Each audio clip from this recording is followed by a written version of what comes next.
Hi, hello, this is Gi. Welcome back to Vanillaenglishchannel. Today I've got this pronunciation for these two words. Okay, so it's a short pronunciation video because many people are not very sure how to pronounce these two words exactly because I'm now in the midst of nature. Yeah, so this is how you say it, nature, nature. So the TU, you would pronounce it as the CH sound. So you would say nature, nature. And the way I say it, it would be sort of like you drop the R sound. I don't pronounce the R sound. You would just say nature, nature. And how about the adjective, this word? Yes.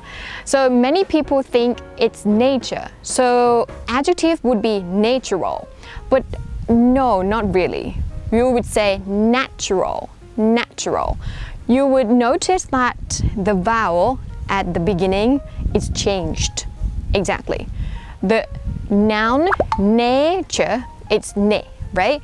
But the adjective, you would say ne, ne. The vowel is ne, natural, natural.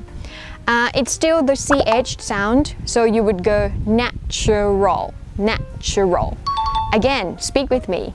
Nature and natural, natural. Alright guys, so that's it for this pronunciation episode. I hope you like it, and if there are other words that you wonder how to pronounce, then just comment down below so I would know which words to pick them to make videos for you guys. Thanks so much. Bye!